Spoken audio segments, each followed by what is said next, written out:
Good morning, everyone, and welcome to Enhancing Hogan Capabilities with Zafin's Retail Relationship Pricing Solution. I'm Darren Jones, and I'll be moderating the conversation. With us today will be Tom Demchak, Senior Principal Solutions Technologist from DXC, Thomas Schickler, Zafin's Executive Vice President for Banking Products, Rajneesh Barwal, DXC's Senior Product Development Manager, and Vishal Ramesh, Zafin Senior Solutions Consultant. As audio is open, please keep yourself on mute throughout the event. And should you have any questions, please feel free to use the chat window, and we will go ahead and try to address any questions at the end of the conference. As noted in the chat, this webinar is being recorded. Should you not wish to be recorded, you may drop at this time. So without further ado, I would like to hand it over to Tom Demchak to kick us off. Tom? Yes, thank you, Darren. Good morning, everyone, and welcome to our webinar. We really appreciate your participation. We are conducting these webinars as part of our core modernization initiatives that we're working on with many of the banks, and we're very, very happy to announce a partnership with Zafin, and you'll be hearing today from all of the representatives that Darren just mentioned what the Zafin DXC Celeriti modernization program is around pricing and bundling of pricing. As part of that modernization, some of you might have participated in a webinar that we had on May 30th. It was a joint IBM webinar on ADDI and ZOS Connect to present exactly how those particular joint solutions will work for our current Hogan client base. And as you see on this slide, there is a link if you were not on that webinar and you're interested in seeing the video. Today we are doing a joint webinar on dynamic pricing. We do have planned some upcoming webinars. One of the key differentiators that DXC brings to the marketplace is around our partner ecosystem. And around our Celeriti core, we've been working with a lot of fintech partners and banks to bring some latest technology integrated into Hogan. And our next webinar is to talk about that. In addition, we have a lot of exciting programs going on where, besides continuing to support the current deployments of Hogan, we're in the process of putting a lot of our Celeriti capabilities in a cloud-based solution. We'll be releasing to the marketplace in a couple months a digital banking solution that will be running in AWS, tightly integrated with a lot of partner capabilities, and we'll be doing a webinar to provide you information around that particular solution. And in September, we are planning a digital banking conference in Dallas. You should be getting notifications within the next month or so about that particular upcoming event. Darren, next slide, please.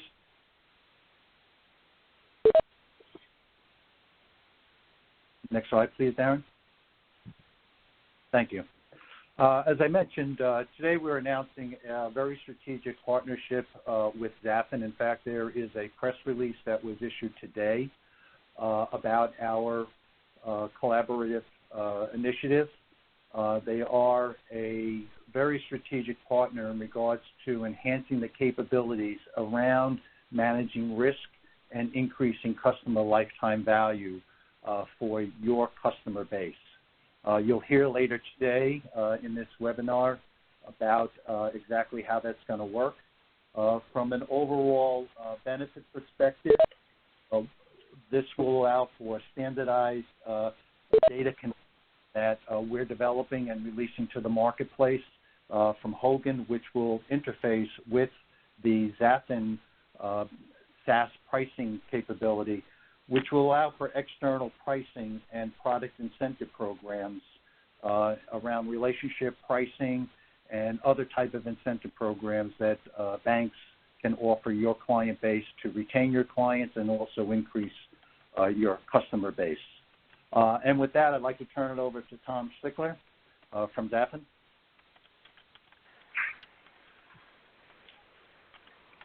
Tom. Good morning, and good afternoon, and good evening for those of you in Asia. Sure.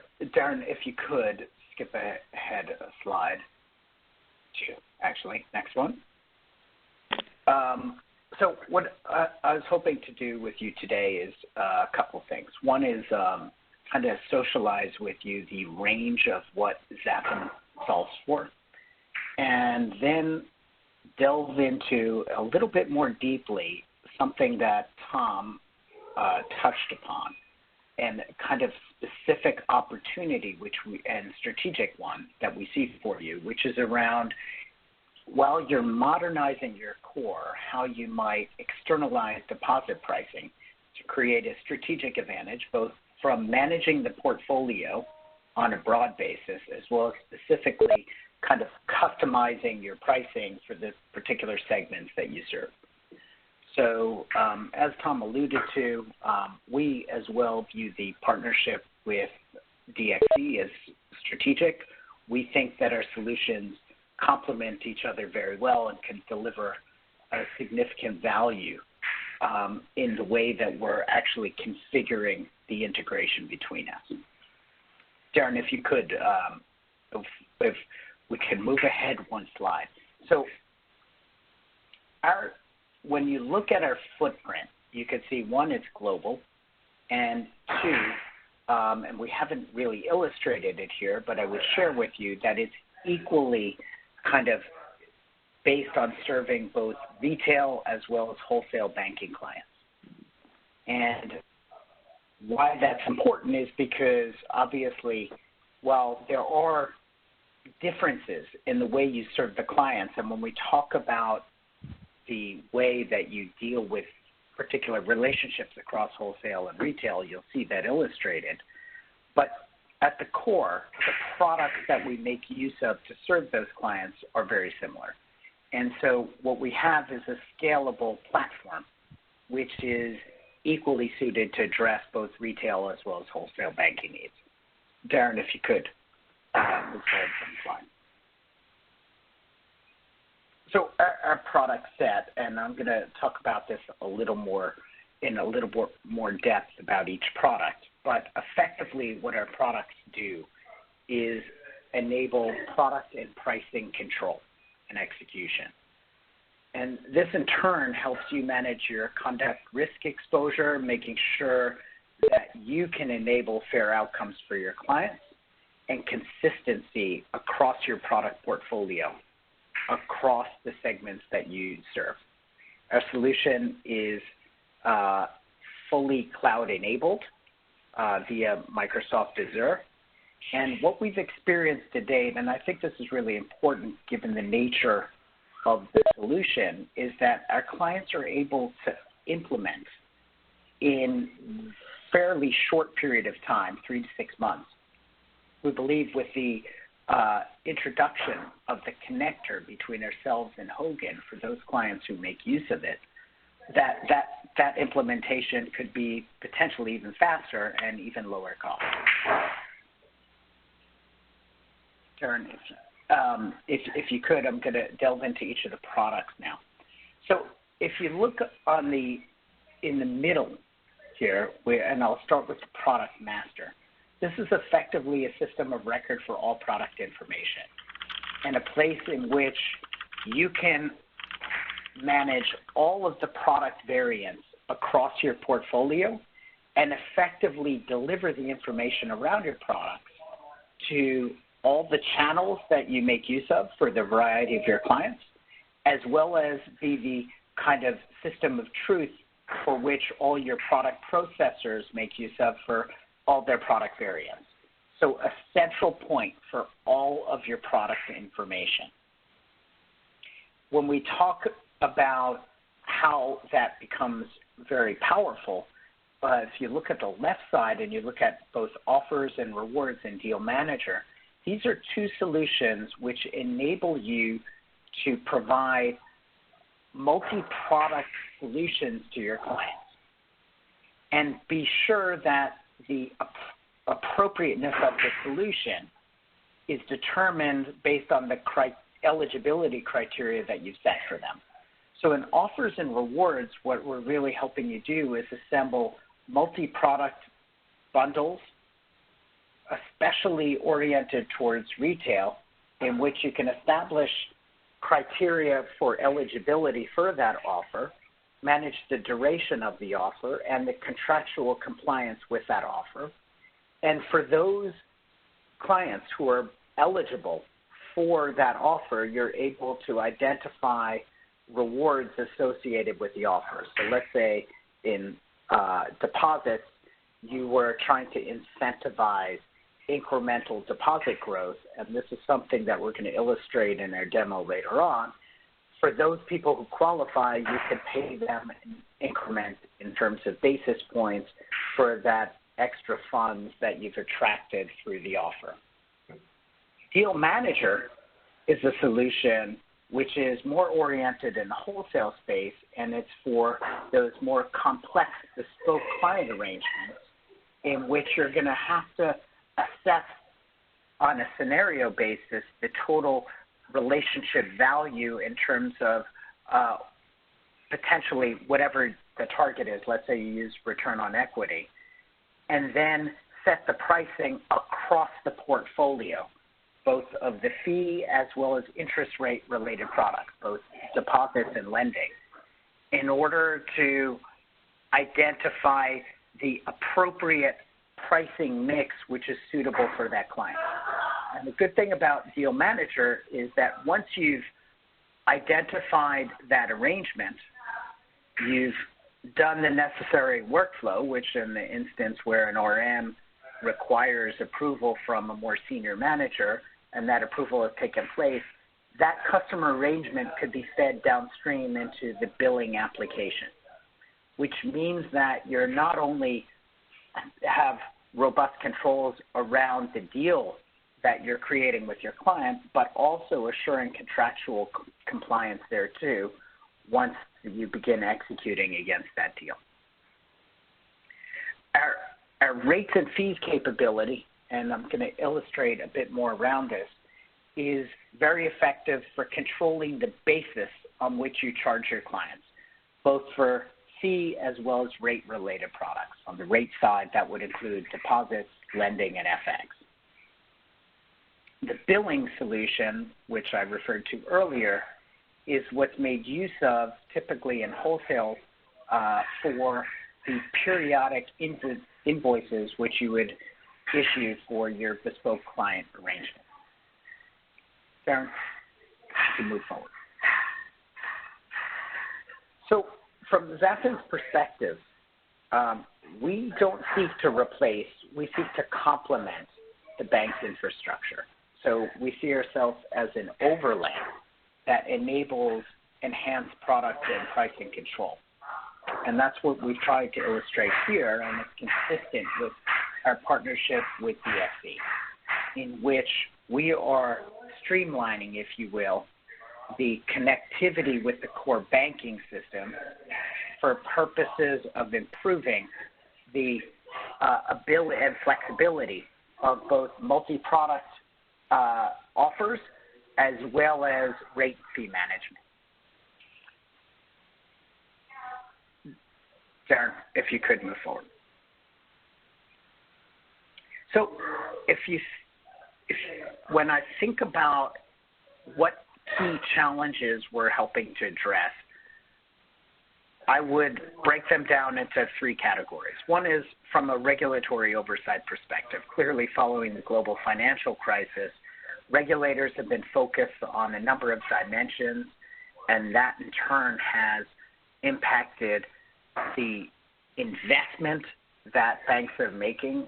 As in my particular instance, when I was at HSBC, I think over 85% of my investments, and I was the head of product management for transaction banking, over 85% was on regulatory and remediation activities.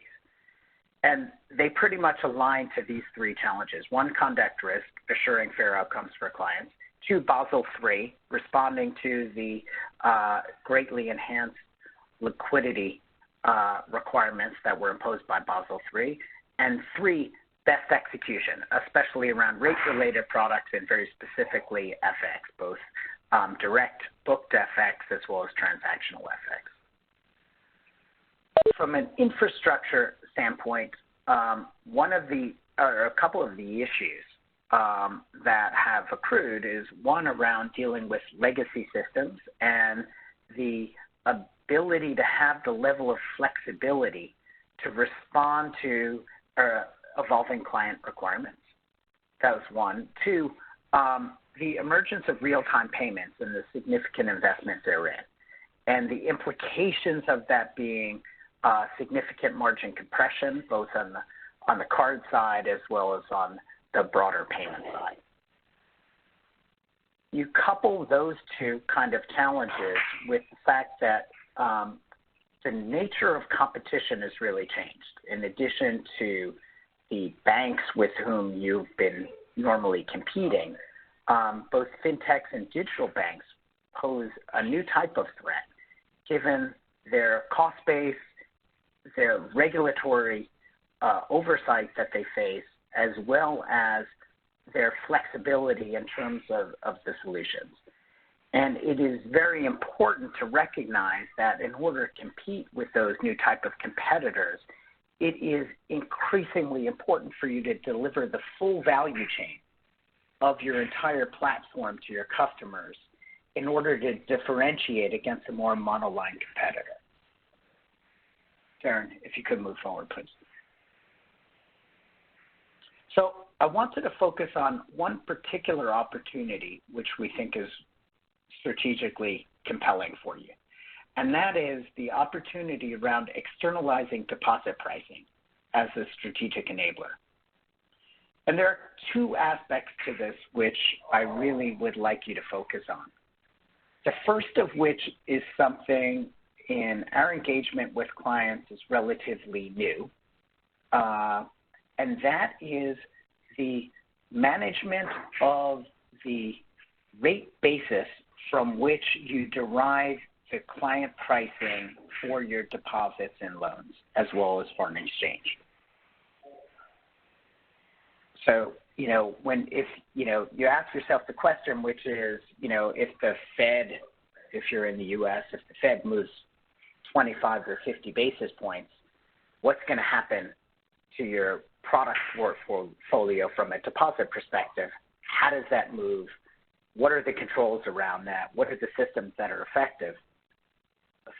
In many instances, it's a reactive process, and we would suggest to you that this should be reflected in pricing strategies which are implemented on a more dynamic and automated basis.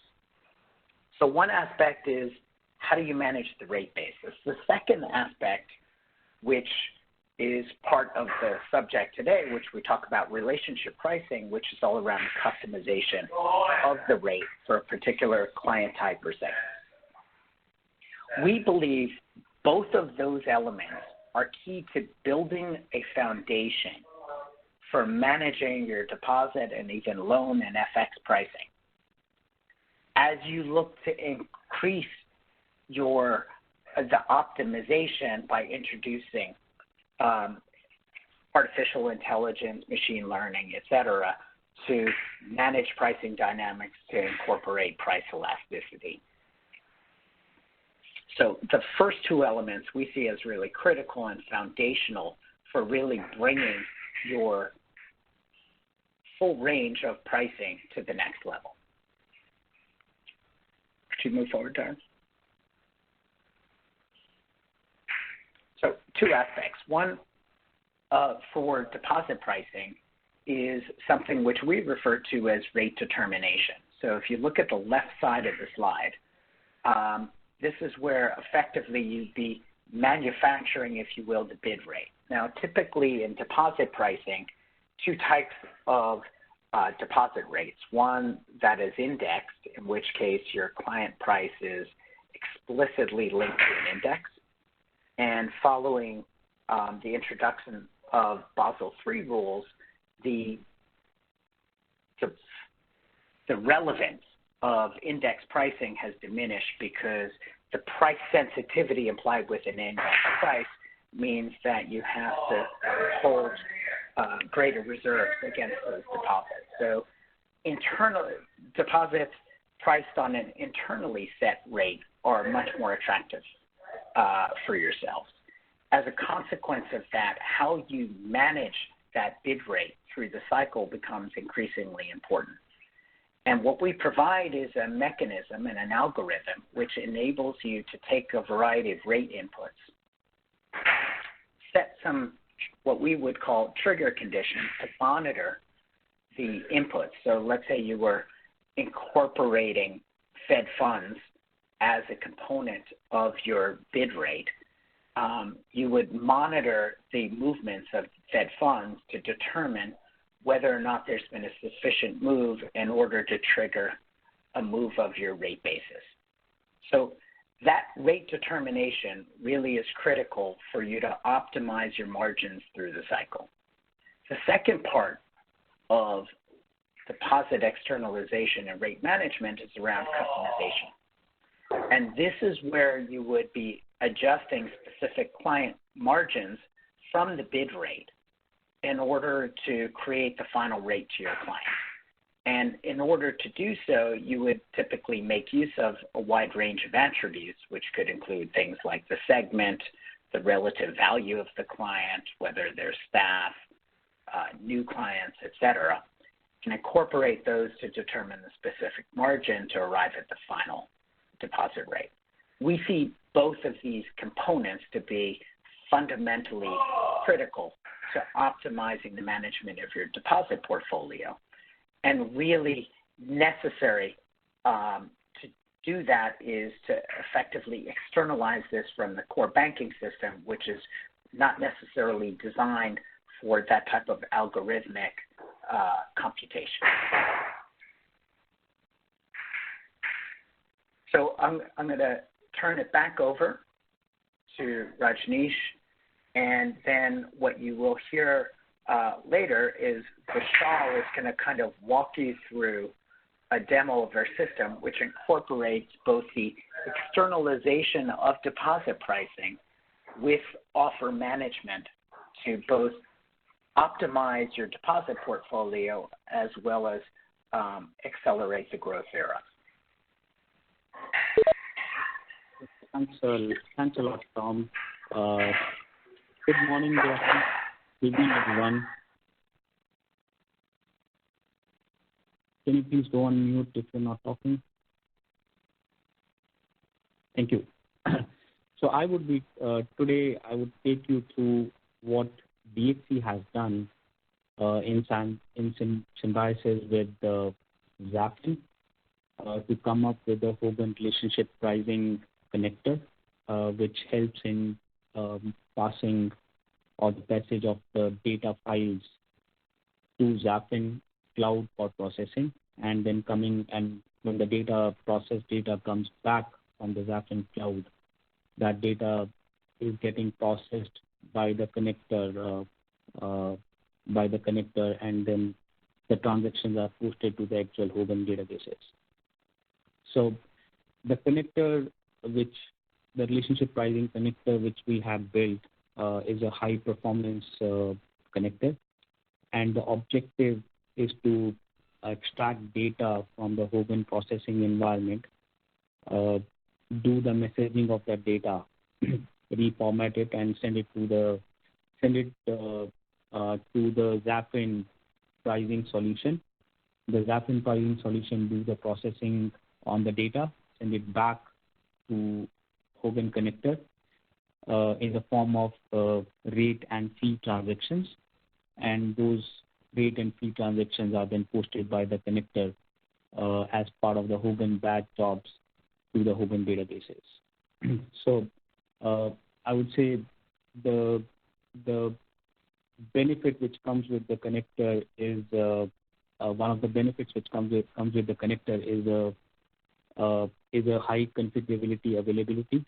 So we are using the Hogan PCD, the existing Hogan PCDs, or we are creating a new Hogan PCDs to configure which all products or subproducts, deposit subproducts, are going to be part of this external pricing.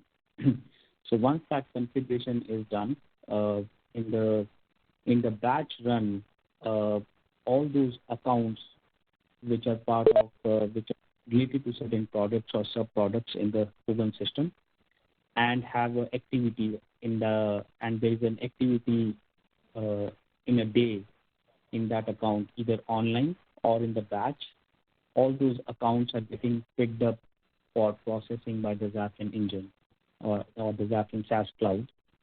And it is not just the accounts which are getting picked up. So along with those accounts, the customers who are linked to those accounts, the transactions which are corresponding to that accounts, and all the relationships of those accounts with the customers, all that data it gets picked up by the connector while running of the batch.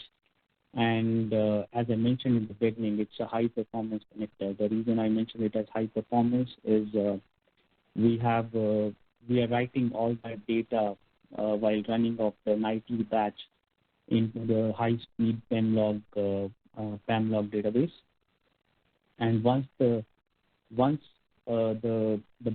nightly batch is over, after that the data is dumped from that PAM log database and is written selectively or mapped selectively to the data definitions which are required by the Zafin engine. So, and there are certain, I would say, certain criteria on which the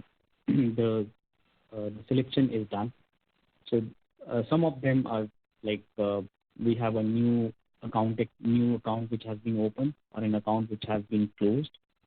Or there is a monetary activity which has happened in the account during the daytime, or there is a transaction which has happened in the account. So if there is a transaction which is happening, we are picking up all the transactions which has happened in that day. Similarly, we are also picking up the customer data corresponding to those accounts, the bank services, and the customer-to-account relationships, to ensure that we are not missing any of the details of the Hogan processing environment which is happening online during the day or in the batch run. So once that processing has happened and Zafin has processed it, the files are returned back to the Hogan connector, and the connector processes that in the Hogan database. So few of the things which we are taking care while working on the connector is that we are ensuring that that there is no PII information which is getting sent outside, since we are sending data to the cloud, the Azure Zafin cloud. So we are ensuring no PII information is getting sent. We are ensuring that the data is encrypted when it is sent to Zafin and when it is coming back from Zafin cloud and is getting processed in the on-prem mainframe environment. Then can you move to the next slide? So this is what you see on the screen is a default mapping group. So this is sort of a sample of what we have done as part of the connector. So we have what we have done is we have collated all the data, and once the data is collated, it is formatted and selectively mapped to the external to the data set which is corresponding to the external processor, which is Zafin in this case. So when there is an implementation which has to be done in the bank, these default mapping groups can be used as is and can be easily modified based on the customizations in your shop. Next slide, please, Jaren. Okay, this slide, it talks about basically how the information is flowing from the Hogan to the connector to Zafin and then coming back. So during the nightly batch, the data is getting picked up, the selective data, which is based on the products and the sub-products which are configured in the PCBs, the Hogan PCBs. Those data get picked up, the corresponding transaction, available amounts, customer-to-account relationships, customer data. All that data gets picked up during the batch, and it is written on the high-speed 10-log files or the database. And once the batch is over, after that, the enrichment of the data happens, where we do messaging of the data and write it in the format of the data sets which Zafin is expecting, or the Zafin cloud is expecting. The data is sent to the Zafin cloud. Zafin pricing solution do the processing of the data, send back the data to the Hogan application, or the on-prem Hogan application in the bank, which is in the form of rates and the fee and the bonuses which are to be applied to the accounts and to the customers in the Hogan database. And that data is then processed in the next day when the nightly batch runs. Next slide, please, Darren. Okay, to sum up on the benefits of the connector. So what we have done is we have engineered the connector to be a sort of minimally invasive, so that there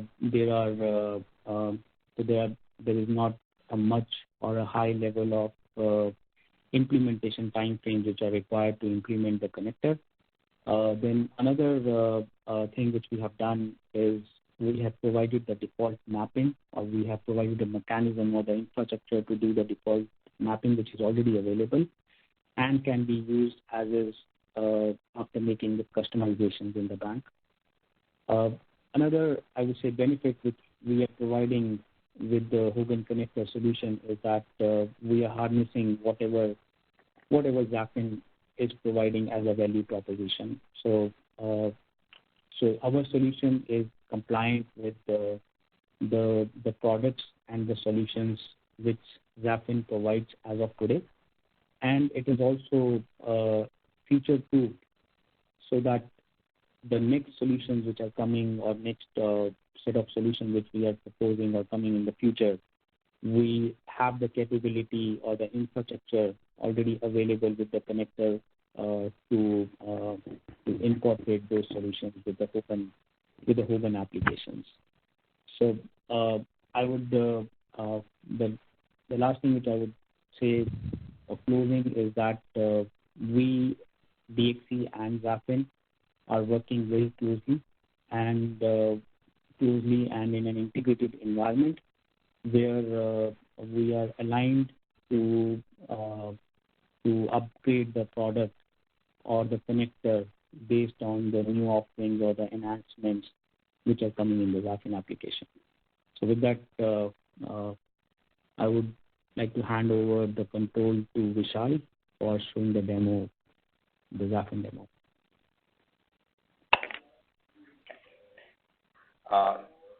Thank you, Rajneesh. So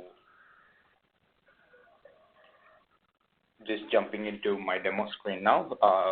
Good morning, good afternoon, and good evening, everyone. My name is Vishal Ramesh. I'm a senior solutions consultant here at Zafin.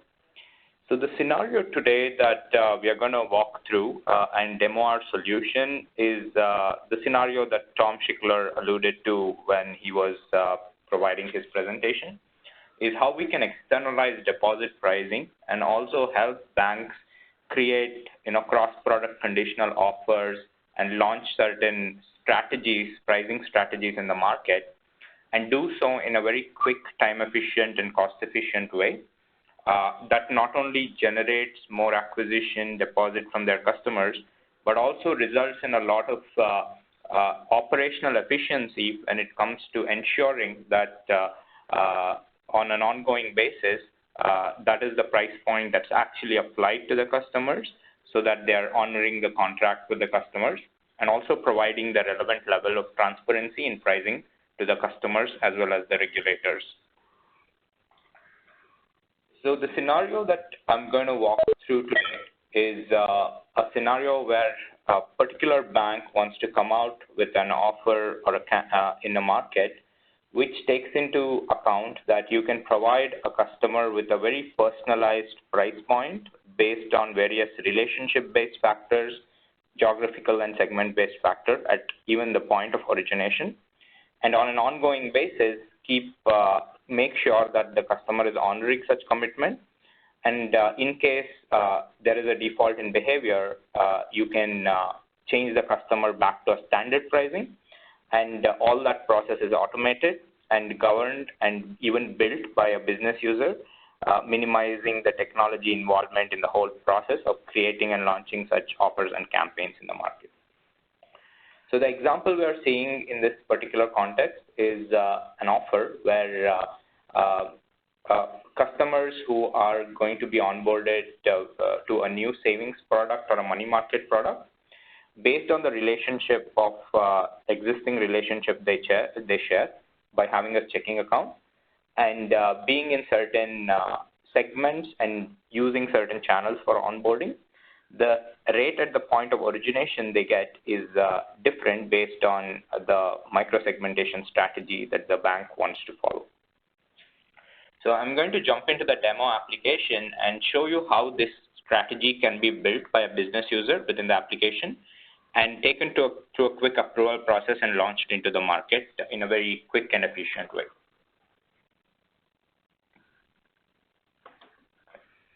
I hope you're able to see my web browser screen right now, and here is where this is the Zafin application.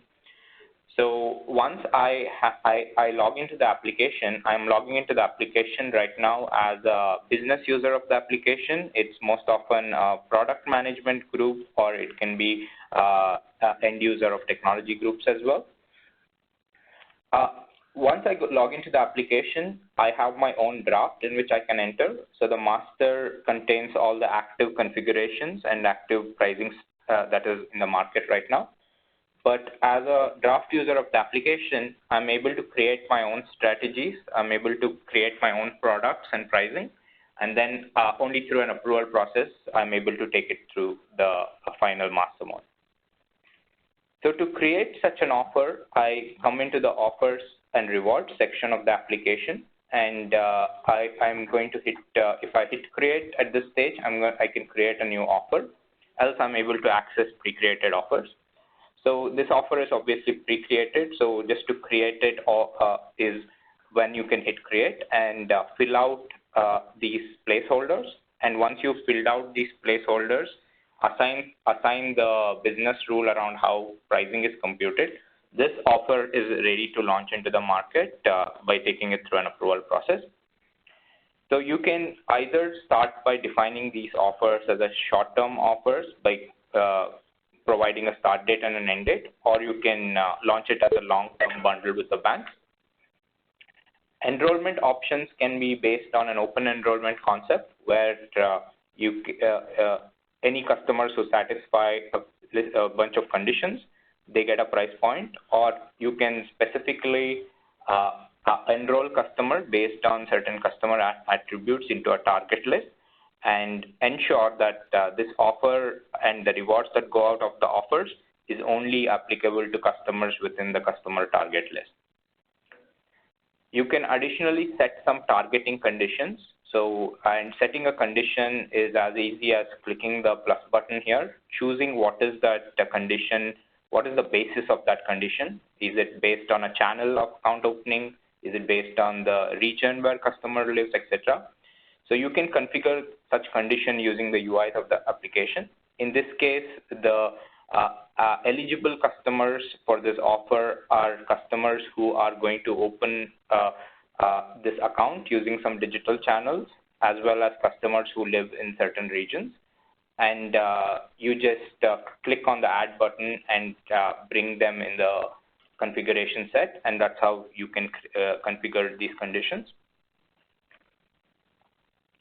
And the next step is creating the cross-product condition, using which you measure what means to the bank a good relationship with the customer.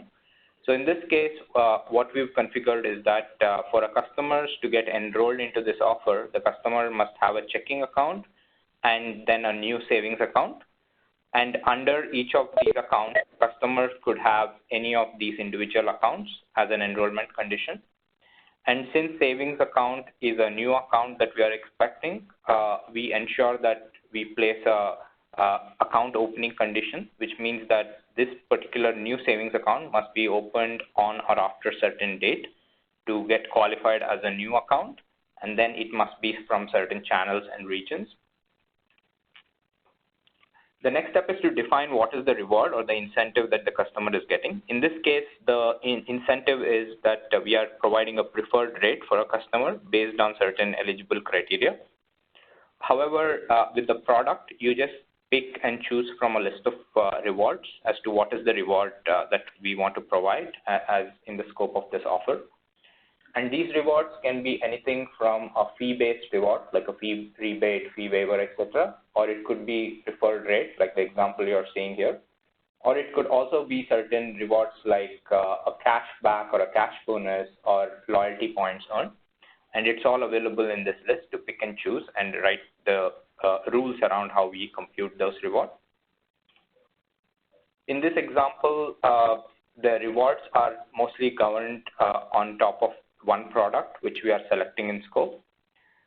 And we are going to start by defining what is the time range of applicability for the preferred rates. And then we will select from a grid of values what are the important differentiators for us as a bank to differentiate this interest rate by. And once we've defined that in a grid, we associate this grid. So as you can see in this grid, what the two important criteria by which we are differentiating the interest rate are via the customer segment and then the channel of account opening. But it is a business configurable aspect to bring in more values such as geographical segmentation, customer behavioral segmentation, etc., and differentiate the price point accordingly. And once you define such a strategy, you also define whether you need certain monitoring conditions, like if, for example, if a customer behavior changes over time, if a customer closes the checking account and we revert the customer back to a standard rate, we can define what are the monitoring conditions. Do we change it back immediately, or do we monitor it over a period of time and change it based on calendar year? So such conditions are configurable within the application. And finally, when you've created this offer, you send this offer out for approval once you have saved the combination. So once you are going to send out this offer for approval, you can create a custom message to your approver, like what is that you have changed or created, so that the approver knows. Now I'm going to log into the application as a checker who is actually checking and approving the changes. And once I log into the application, I can see that some changes have been created by this user, and it's ready for me as a approver to pick up. And I also see the message that's come from the creator. And what I do is I log in, I take this into my work bin, which comes into my tasks. And I can understand more details from here as to what is the nature of the change by looking at change set option, which tells me what is that was actually created and modified. And once I'm happy with the changes, I approve the changes, which become part of my final process. Right? So once we've actually created this offer and we have launched this into the market using the approval process, we are also able to provide the level of transparency from the Zafin application. So what you see on the screen is a mock front end that a bank may use to explain the pricing to the customer. So in this case, we are thinking that a bank would actually embed this information in an online statement or an online channel of the customer. But the information at the bottom is the critical one, which is the interest paid for the period, and then Zafin is actually providing that explanation about what is the standard interest rate for the product and what is the bonus rate that was provided to the customer because certain condition was satisfied. And every time we provide information to an online channel or we actually compute a pricing outcome and provide it to the core, Zafin is able to track these behaviors and explain to a very minute level why a certain pricing point was provided to the customer, and so that banks have this information to either take it to the regulators or explain it to the customers. So that is the end of my demo. So I'm going to just pass the control back to DXC. Thank you very much for the time.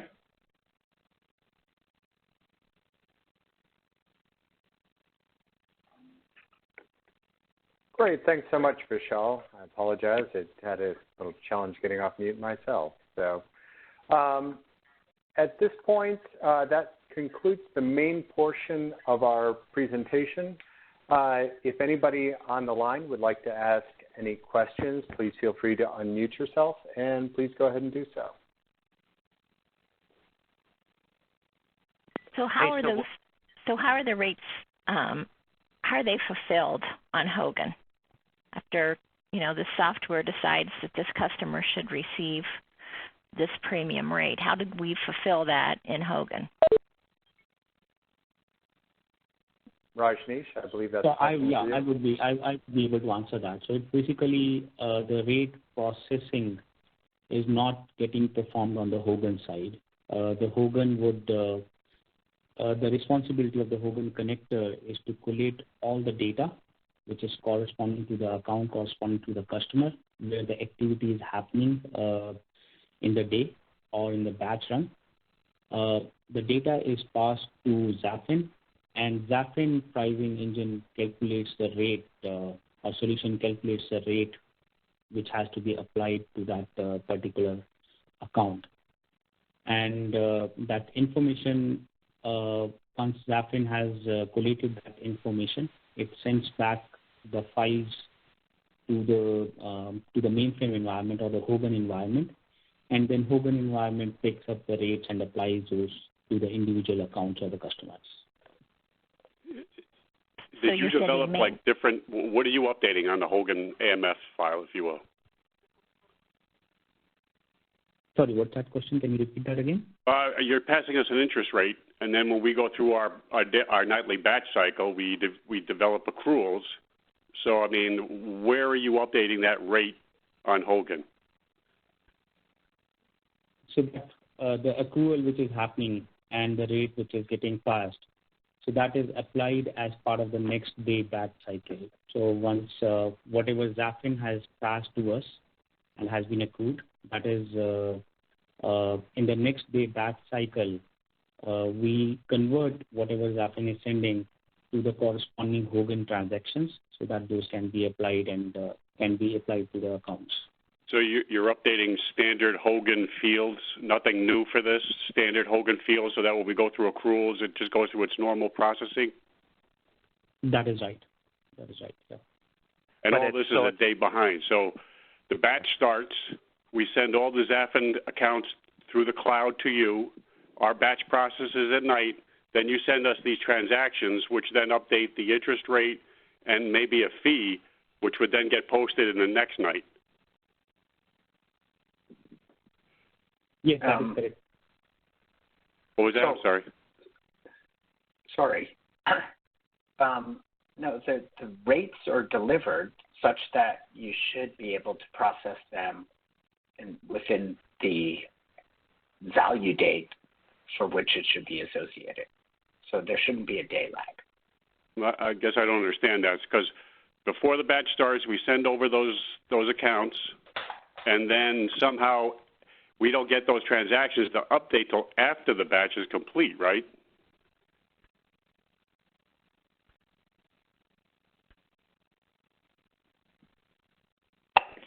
Sorry for that. Can you repeat the question again? What was that? I'm sorry. I'm just trying to understand the loop there. So the beginning of the batch, according to one diagram, looks like at the beginning of the nightly process, we send over accounts that you then send us transactions, but those transactions that update whether it's a fee or the actual rate, they don't get really applied till the next day, right? They're not for the current cycle, they're for the next cycle. Yes, that is correct. The uptick of the rates is happening in the next cycle, which is the next day, and it happens before the beginning of the rest of the batch. Yeah, so basically you do Hogan batch maintenance, which updates those feelers, which then goes into the nightly process to do whatever it needs to do. That is right, yeah. So I just want to pitch in with one scenario here as well, right? So typically the scenario you're talking about is also related to rate-based origination plus monitoring the rates. So the way we work with the clients is we give a preferred rate during origination process. So that is in real time. So which means we have API enablement out of the application. So to our origination system, we provide whatever rate the customer gets in the preferred rate in real time so that you can originate your product based on the preferred rate. Now the rate may change over time based on customer behavior, right? And those behaviors could be balance-based behaviors, transactional-based behaviors. And say like you want to monitor the behavior on a monthly basis, and Zafin has to wait till the end of the month so that we account all those behaviors. And your rate would change for that customer from the next period.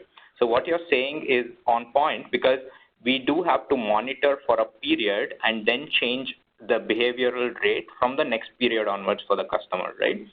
But in certain fee and cashback sort of scenarios, wherever there is no need for us to kind of monitor for the whole month or the whole period, we are able to kind of provide a computation a little bit in advance so that you can kind of apply it whenever you apply it from a customer statement perspective. Does that make sense?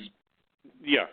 Also, too, you said something at the beginning of where you only send over accounts to Zafin through that connector if the account had activity. Is that what you said?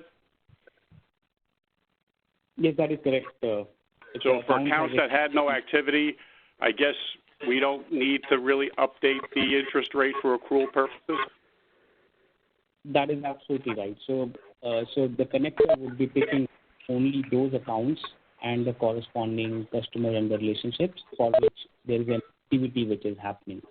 So the only activity that you're really going to be triggering off would be online activity because everything else comes through in batch. So if accounts didn't have any online activity, you'd never be updating those?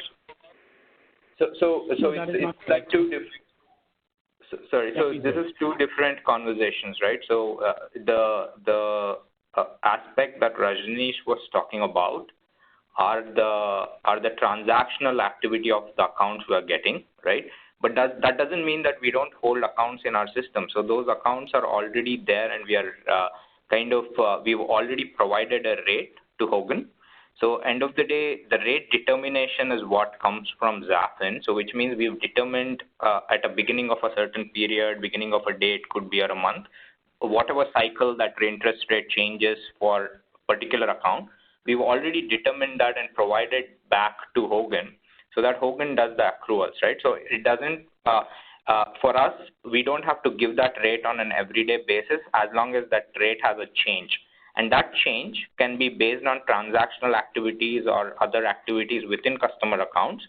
So on an everyday level, the accounts that you are passing with respect to transactional activity, those are the ones, the coming to us are the ones that have a transaction. It doesn't mean that that account doesn't exist or we haven't assessed that account before.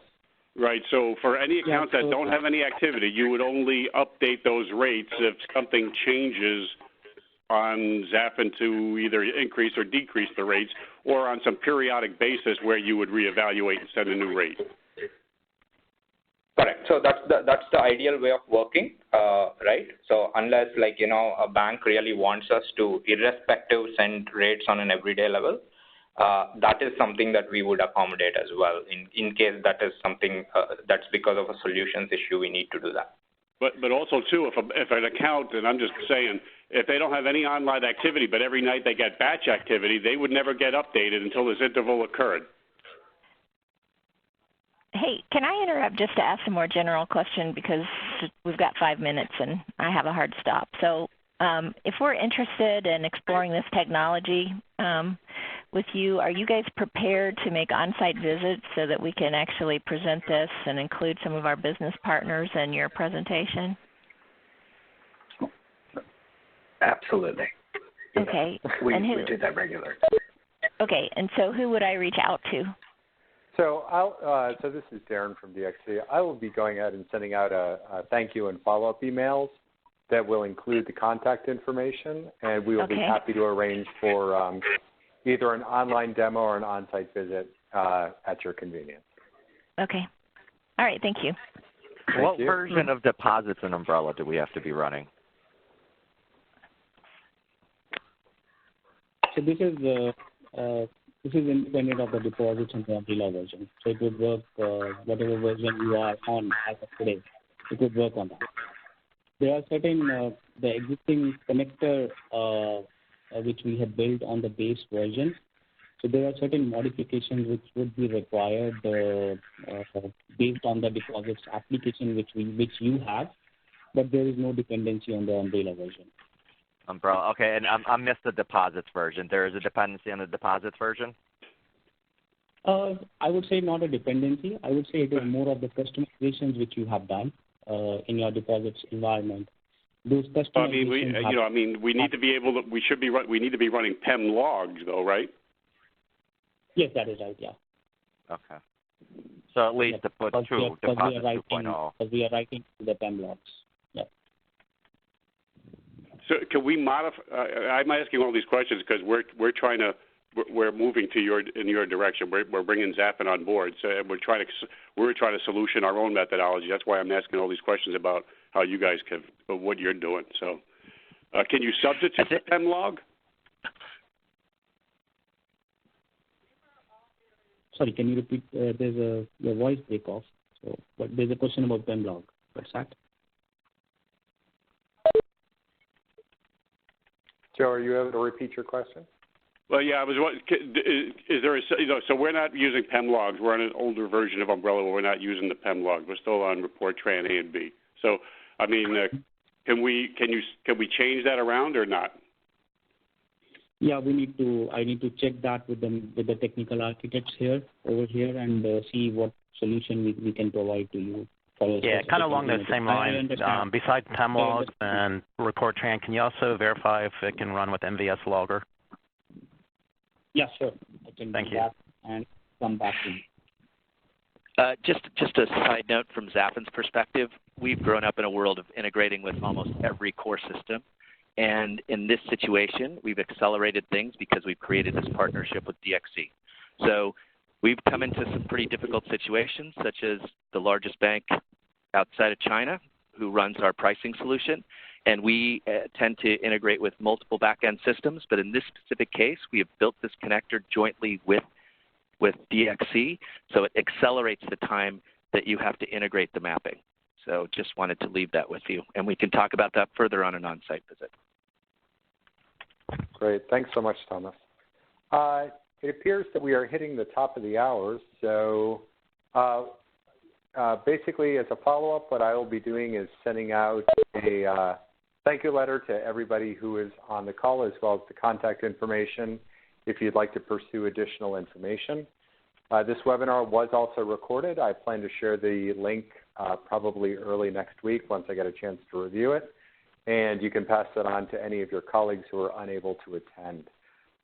So as a conclusion, I would like to thank everybody who joined us today, everybody from Zafin as well as DXC, and hope everyone has a great day. Thank you all so much.